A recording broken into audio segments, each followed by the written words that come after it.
I'd like to welcome you guys back to Kingdom Credit Masters as we're helping families move from crisis to recovery to prosperity when it comes to their everyday financial life. Today we're going to talk about how health insurance works. Okay, I believe this is an important topic, especially since open enrollment is right around the corner come November the 1st. Now, we're going to give you some basic high-level overview so you can get better understanding of how your insurance policy works.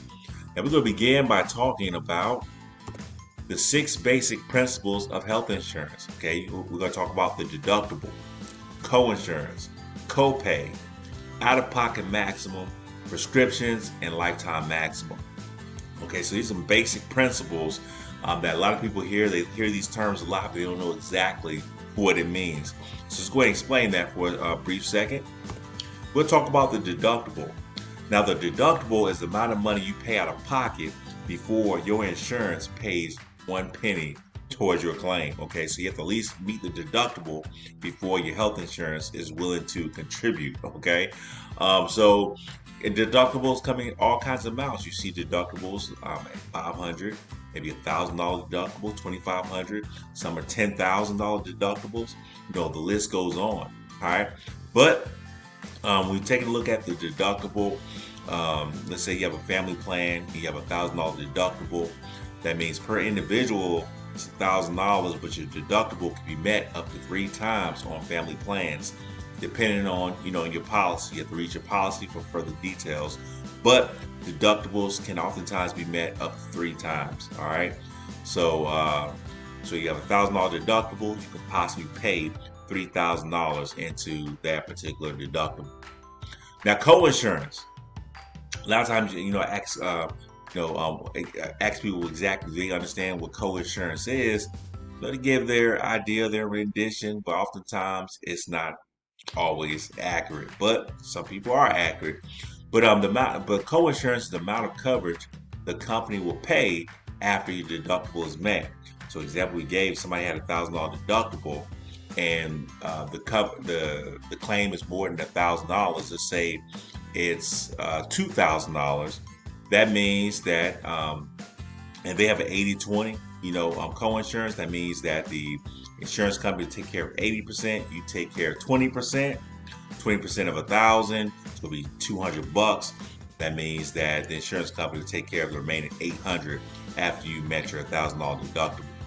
Again, the co-insurance, just like with the deductible, it can be met up to 3 times. Okay, so when we talk about co-insurance, oftentimes the numbers you see 80-20, 90-10.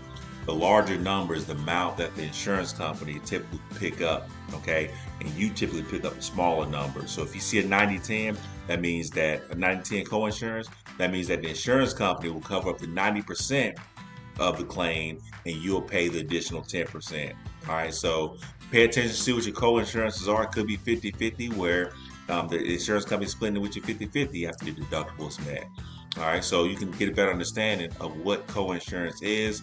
It's basically the amount of money that the insurance company is willing to kick in after your deductible has been met. Next thing is copay.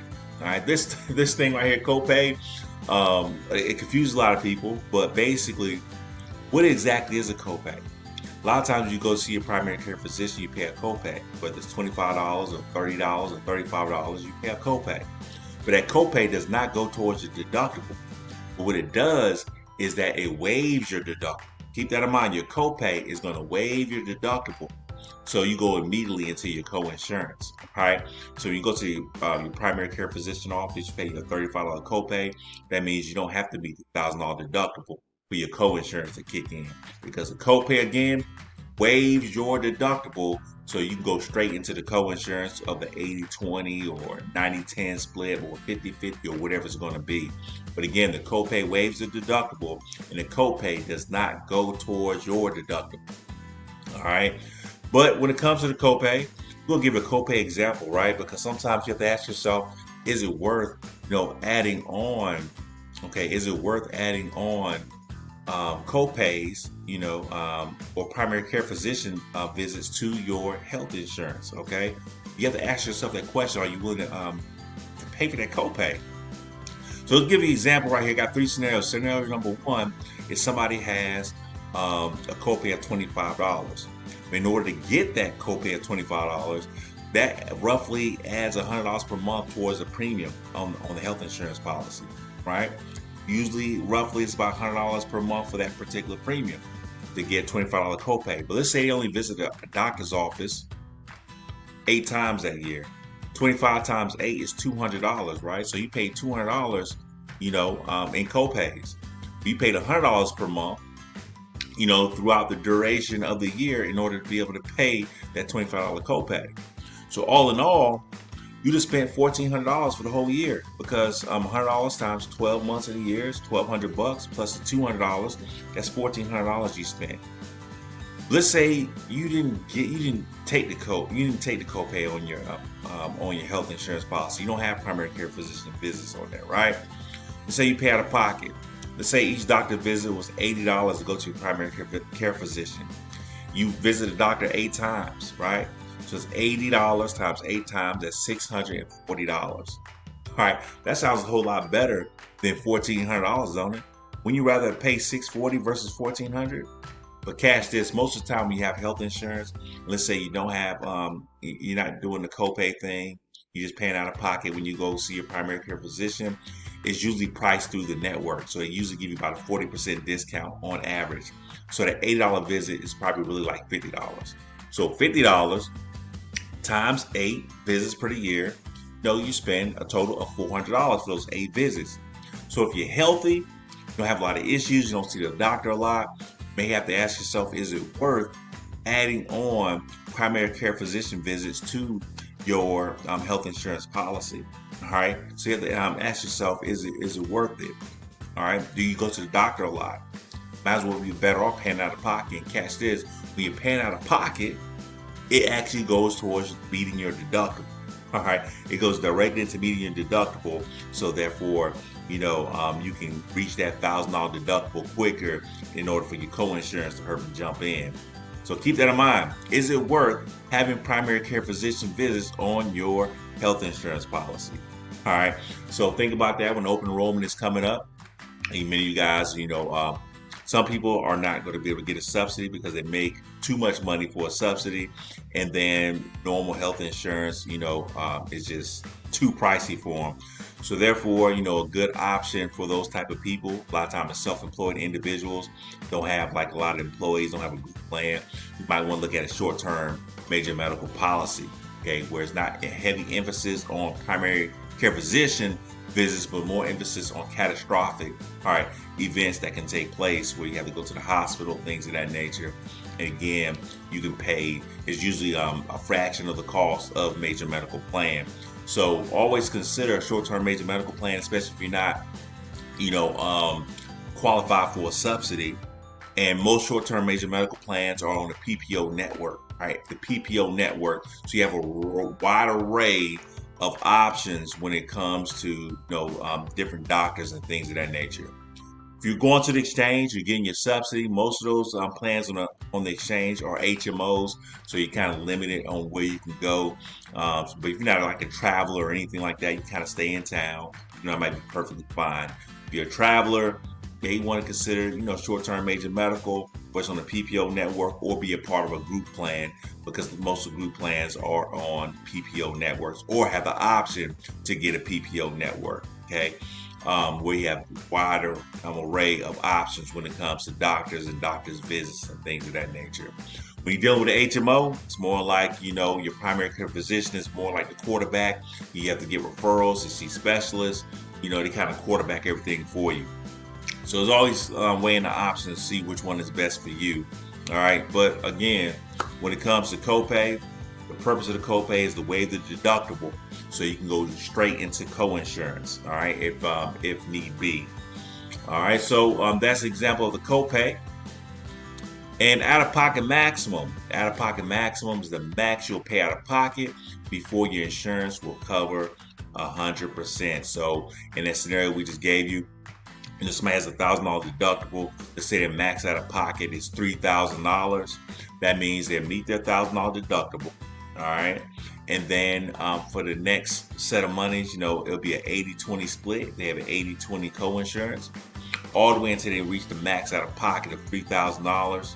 And once that's taking place, the insurance will take care of 100% of everything else. All right, all the way up to brings us up to lifetime limits, but we'll get to that later.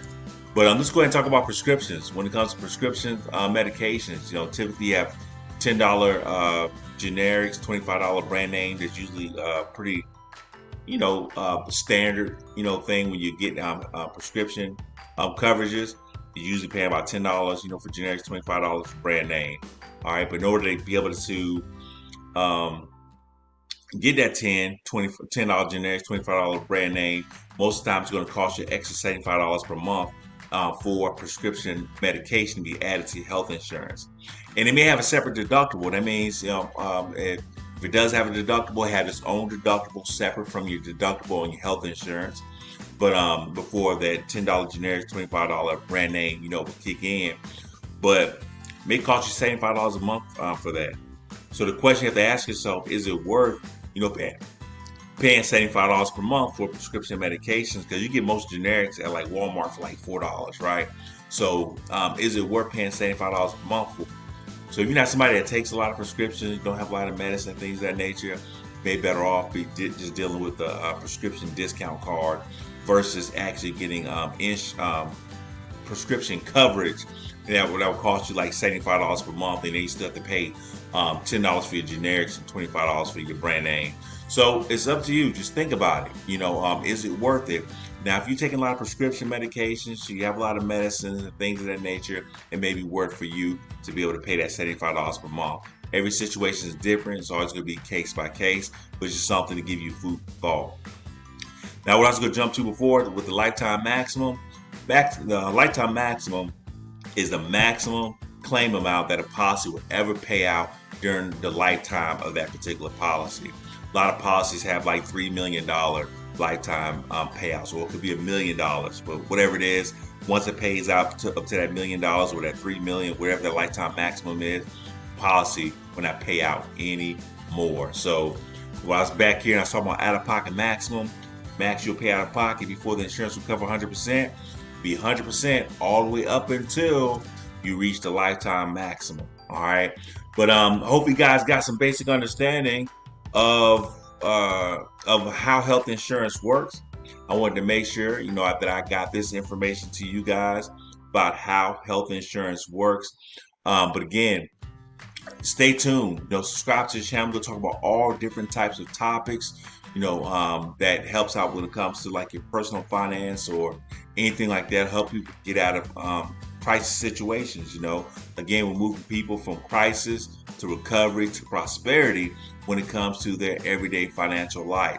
All right, because everybody is going to be in one of those particular stages. You're either going to be in a crisis situation, or you could be in a recovery situation where you're getting back on your feet, or you could be in a prosperity situation where you're accumulating assets and building wealth and things of that nature. So everybody is going to be somewhere on the spectrum. So again, be sure to check out the website at www.kingdomcreditmasters.com. I hope you guys enjoyed the information that was shared today. Stay tuned. Please subscribe. And until we meet again, you guys have yourselves an amazing day.